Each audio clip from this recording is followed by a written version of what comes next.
Welcome to my channel. இன்றைக்கி சமையலில் நம்ம ஸ்நாக்ஸ் ஐட்டம் பார்க்க போகிறோம். ஸ்நாக்ஸ் ஐட்டம் என்ன அப்படின்னு சொன்னோன்னா அச்சு முறுக்கு, ஈவினிங் ஸ்நாக்ஸ் ஐட்டம், எடப்பலகாரம். அதுக்கு மூணு இன்க்ரீடியன்ட்ஸ் தான். பச்சரிசி, மண்டவெல்லம், எள்ளு. இது 3 இன்க்ரீடியன்ட்ஸ் வச்சு சூப்பரான அச்சு முறுக்கு எப்படி செய்கிறது நம்ம பார்க்க போகிறோம். இதில் ஓரளவுக்கு நான் பச்சரிசி எடுத்திருக்கேன். அதில் பாதி நான் மண்டவெல்லம் எடுத்திருக்கேன். இதை போட்டு நல்லா நம்ம மிக்சியில் போட்டு நல்லா வலுவலுன்னு அரைச்சிக்கிறணும். கொஞ்சம் தண்ணியாக இருந்தாலும் பரவாயில்லை. தண்ணியாக இருந்துட்டு அரைச்சி எடுத்துக்கிட்டு நம்ம அந்த அச்சில் முக்கி நம்ம முறுக்கா சுட போகிறோம்.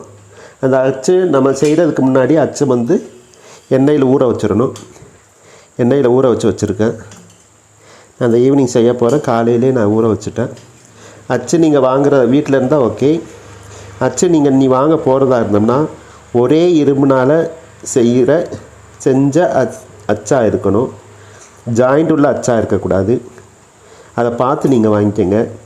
ஜாயிண்ட் உள்ள அச்சாக இருந்துச்சுன்னா நம்ம மாவில் முக்கிட்டு முறுக்காய் அச்சு எடுக்க போகையில் உங்களுக்கு விழுகாது, அப்படியே ஒட்டிக்கிறோம். இது வந்து நான் பார்த்து வாங்கினது, தேடி பிடிச்சு வாங்கினது. ரொம்ப வருஷங்கள் ஆச்சு.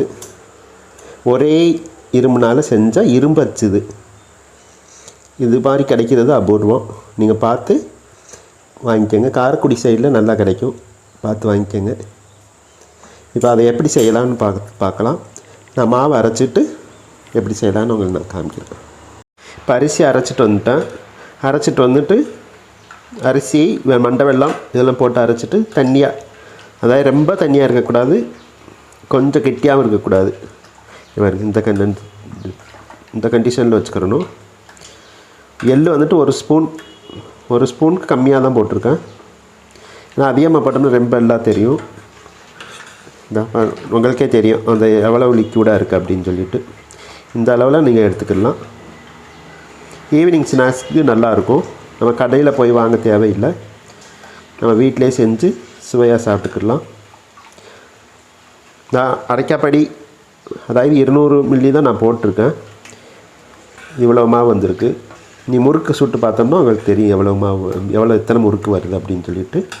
அடுப்பில் நான் எண்ணெய் பாத்திரம் வச்சுருக்கேன். அச்சு நான் எண்ணெயில் முக்கியிருக்கு. எண்ணெய் சூடாக இருந்தோன்னா இந்த அச்சை வந்து அந்த சூடான எண்ணெயில் வச்சுட்டு அதுக்கப்புறம் நான் அச்சு எடுத்து முக்கிட்டு அதில் போடணும். இந்த எல்லாம் இரும்பு சட்டியிலே செய்கிறாங்களே அப்படின்னு நீங்கள் நினைப்பீங்க. பலகாரம் வந்து எந்த ஸ்நாக்ஸ்னாலும் சரி, பலகாரம்னாலும் சரி, இரும்பு சட்டியில் செஞ்சால் மட்டுமே பர்ஃபெக்டாக வரும். நம்ம இன்னும் சட்டியில் செஞ்சோம்னா நம்ம எப்படி தான் நம்ம இது மாவுகள்லாம் நல்லா பர்ஃபெக்டாக நம்ம ப்ரிப்பேர் பண்ணியிருந்தாலும் சட்டியில் செய்ய போகையில் அது சரியாக வராது. நாங்கள் இரும்பு சட்டியில் தான் நாங்கள் செய்வோம். நீங்களும் அந்த இதை ஃபாலோ பண்ணிக்கோங்க. உங்களுக்கு ஏதாவது ஒரு மிஸ்டேக் இருந்தால் கூட உங்களுக்கு இரும்பு சட்டியில் செஞ்சால் உங்களுக்கு கரெக்டாக வந்துடும். அதுக்காக சொல்ல வரேன். எண்ணெய் காஞ்சோன்னு நான் எப்படி யூஸ் இது அச்சு முக்கி எடுக்கிறதுன்னு நான் காமிக்கிறேன்.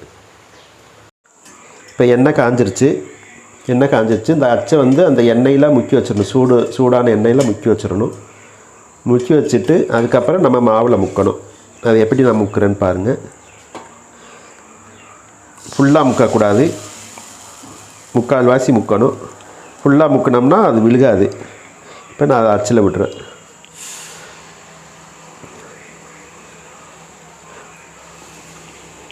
ஆட்டணும். ஆட்டையில் உங்களுக்கு ஆட்டோமேட்டிக்காக விழுந்துருச்சுங்களா. அப்புறம் அந்த அச்சை வந்து எண்ணெயிலே வச்சிடணும். அந்த சூடேறதுக்காக எண்ணெயில் வச்சிடணும். இது திருப்பி போட்டு வேகணும். நல்லா அழகாக விழுகுது பாருங்கள் அச்சு. எந்த ஒரு பிடிப்பும் இல்லாமல் ஒட்டாமல் பர்ஃபெக்டாக விழுகுது பாருங்க. இப்படி தான் இருக்கணும். நல்லா வெந்துருச்சு. இன்னும் கொஞ்சம் செவக்க வெட்டி நம்ம எடுக்கணும். 2 தடவை முக்கி போட்டு திருப்பி போட்டு எடுத்துட்டோம்னா உங்களுக்கு கரெக்டாக இருக்கும். ரொம்ப கருகிருச்சுன்னா அது கருகல் டேஸ்ட் வரும். இந்த பொன்னிறமாக இதுதான் கரெக்டான பதம். இப்படி எடுத்துக்கோங்க.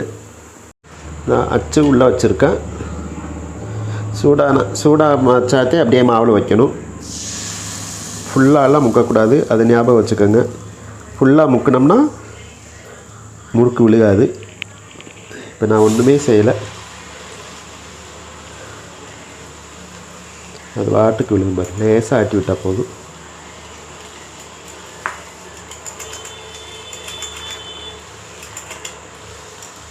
தனியாக கலந்துட்டு வந்துடுச்சு பார்த்துங்க. நான் எதுவுமே சிக்கு வடிக்கையோ இது குழிப்பணியார கம்பி எதுவுமே நான் வச்சு இது பண்ண கிடையாது. ஏன்னா நீங்கள் கையில் எதுவும் வச்சுக்கோங்க, அதை சேஃப்டிக்கு கையில் வச்சுக்கோங்க. ஒரு சைடு ஏதாவது ஒட்டி இருக்குது அப்படின்னு சொன்னால் லேசாக பிரித்து விடுறதுக்காக அதை கையில் நீங்கள் எப்போயுமே வச்சுருக்கணும். பர்ஃபெக்டாக வந்துருக்கு பாரு, சிவக்க கோல்டன் கலரில். இது வந்துடணும். ஒரு முறுக்கு வச்சோன்னா அந்த கம்பியை வந்து உள்ளே வச்சிடணும்.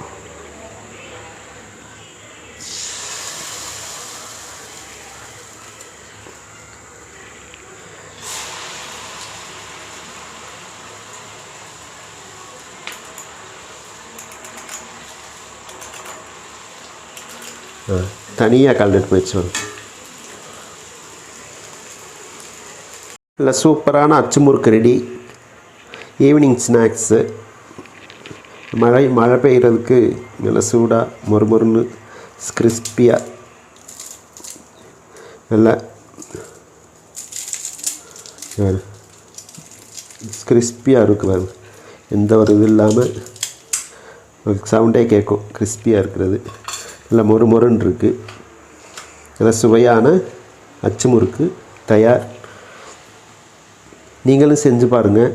செஞ்சு எப்படி இருக்குன்னு கமெண்டில் சொல்லுங்கள். சப்ஸ்கிரைப் பண்ணுங்கள், லைக் பண்ண மறந்துடாதீங்க. சப்ஸ்கிரைப் பண்ணிவிட்டு பக்கத்தில் இருக்கிற பெல் பட்டனை கிளிக் பண்ணுங்கள். நான் போடுற எல்லா சமையலும் நோட்டிஃபிகேஷன் ஆகிட்டு உங்களுக்கு வரும். என்ன டவுட் இருந்தாலும் உங்களுக்கு கேட்கலாம், நான் சொல்கிறேன்.